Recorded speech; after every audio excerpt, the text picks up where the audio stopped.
Une larme de sourire ou pas? Je pleure. Au final, on pleure. Claire, d'abord les images, le bronze et les larmes de Romane Dico. C'était ça aussi aujourd'hui. Il faut rappeler qu'elle avait déjà pris le bronze, bien sûr, à Tokyo. Et surtout, elle a été battue au Golden Score en demi. Et donc, la voilà pour la médaille de bronze derrière. Il y a un hippon qu'elle accuse au bout de 31 secondes. Et de chaudes larmes derrière. Elle va passer du temps dans les bras de ses proches, dans les bras de son père également. Ça, on l'a aperçu. Voilà, c'était très difficile à vivre pour elle, en tout cas, cette médaille derrière. Ouais, c'était un peu comme pour Agbenigno, quoi. C'était le bronze en pleurant. Quasiment, elle pleure en faisant sa prise. Je veux dire, elle se relève, elle pleure. Là, c'est à peu près la même situation. Parce que c'est des athlètes, elles qui étaient programmées aussi complètement pour l'or, au moins pour la finale.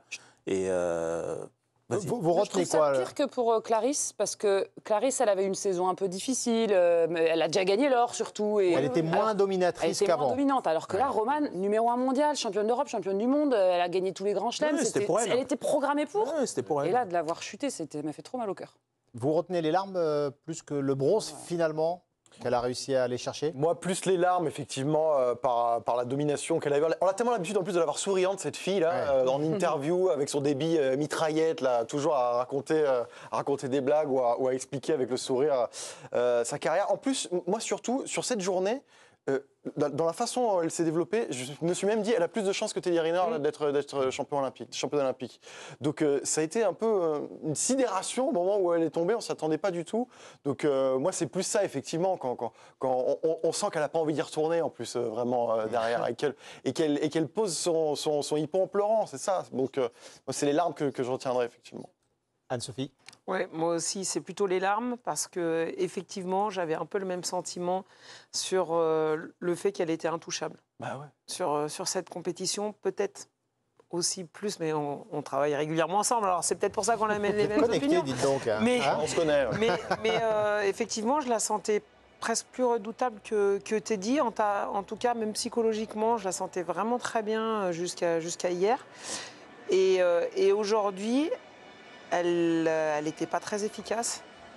Techniquement, il en manquait un bout aussi. Sur la prise de garde, elle n'arrivait pas à se défaire de l'emprise des autres et notamment de la brésilienne. Mais dès le premier tour, ça a été assez compliqué. Peu de mobilité, peu d'attaque alors qu'elle était en capacité de le faire. Autant on a vu Teddy vraiment monter crescendo, autant Romane est restée au même niveau. Et à un moment donné, plus elle arrive en demi-finale, plus c'est compliqué. Et on l'a vu là. Sur la place de 3, ça se termine très très bien, heureusement pour elle. Mais voilà, il va y avoir encore du travail. Mais c'est intéressant d'avoir du travail à faire pour les Jeux à venir, parce que sinon elle s'ennuierait. Elle sera championne olympique la prochaine fois. Exactement. Je l'espère pour elle, mais en tout cas, il y a encore beaucoup de travail à faire, stratégiquement et techniquement. C'est la star de à mon demain, sens. en plus, hein. C'est la star de demain du judo français. Enfin, après Teddy Riner et Clarisse Agbenigno, même si ils veulent pas arrêter, visiblement, ils vont jusqu'à Los Angeles. C'est celle qui incarne la suite, quoi. Et je me demande, moi je me disais, si elle est championne olympique, elle sera porte-drapeau dans 4 ans. Et je me posais la question. Mais là, donc là, on commence un débat porte-drapeau Los Angeles. Garçon-fille, on est bon. Maintenant. Ça passe, ça cache. Ouais. Mais je m'étais posé la question, très, très je la voyais jeune pour être porte-drapeau de là. Et je me dis, si elle gagne, ce sera porte-drapeau dans 4 ans. À Brisbane, ça sera Félix Lebrun. Moi, je trouve que par la bande, en fait, ça rappelle aussi. Tout à l'heure, on a eu ce débat sur Teddy Riner. L'ampleur, en fait, de ce qu'il a réussi. Je le renvoie à ce truc-là parce qu'en fait, on prend ça pour acquis tellement il dégage de puissance, de force, de choses comme ça et que limite, il rend évident ce qui ne l'est pas. Or, c'est un sport où tout peut se jouer et tout se perdre. En l'occurrence, t'es 4 années quasiment en une demi-seconde, en un demi-mouvement. C'est d'une fragilité incroyable. Il n'y a quasiment aucun autre sport comme ça. C'est-à-dire que le foot, tu as tes 90 minutes, le tennis, tu as tes 2-7 ou 3-7, ça dépend, etc., etc. Là, sur un demi-mouvement, tu peux tout perdre. Et ça rappelle, pourtant, on sait quel athlète c'est et on sait quel niveau elle a. Et effectivement, limite dans les previews, elle pouvait être un tout petit peu même classée comme encore un peu plus favorite que Teddy Riner dans sa propre catégorie. Et Riner, lui, et tu as l'impression qu'il y a justement ces moments-là, il arrive à les dompter à chaque fois.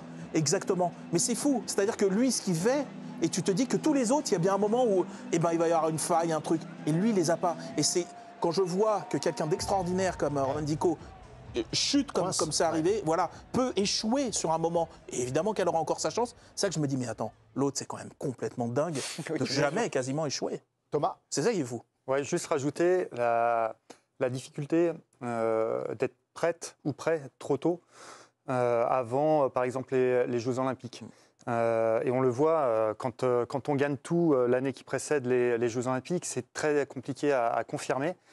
Et parce qu'en fait, on est dans l'attente, on est prêt, et on sait que quand on est prêt, c'est la pente un peu descendante, plus ou moins rapide.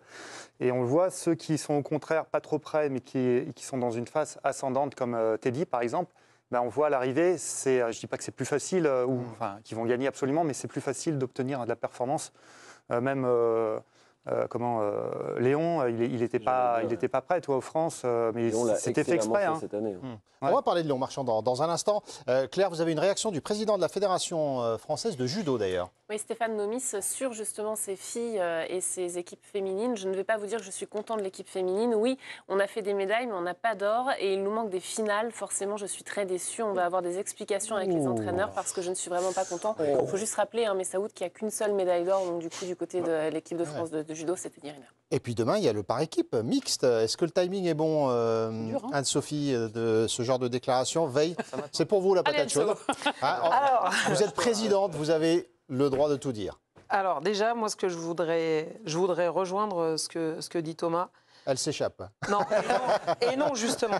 Parce que les filles ont toutes été quasiment championnes du monde. Marie-Ève Gaillet. Amandine Bouchard. Amandine Bouchard n'a pas été championne du monde. Mais Clarisse Afghaninou, Marie-Ève Gaillet, Madeleine Malonga. Il y a une équipe de folie qu'on attend. Et derrière, les garçons sont cachés, et tant mieux. Et ils vont nous faire des belles médailles. Parce que de toute façon, ils ne peuvent pas faire autrement. Ils n'ont pas de chance de médaille, alors ils le font. Ils étaient libérés. C'est des outsiders complets. Mais les filles, je peux vous dire que là, on parle de pression. Il fallait bien la gérer, la pression. Et effectivement, ça a été moins bon que ce qu'on imaginait. Mais peut-être qu'elles ont préservé les garçons.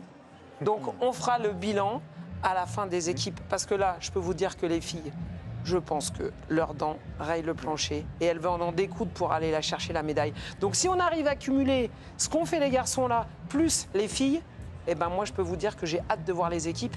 Et peut-être qu'on reverra un petit peu le bilan de Stéphane Nomis, qui est dur, c'est quelqu'un d'impulsif. Voilà, il dit ce qu'il pense tout de suite. Ça va les secouer peut-être aussi. On peut attendre demain soir et puis on sera peut-être un peu mitigé. Par équipe mixte, c'est demain donc. 9 médailles aujourd'hui, dont 3 en or. Avec donc Teddy Riner, on en a parlé. Avec le B.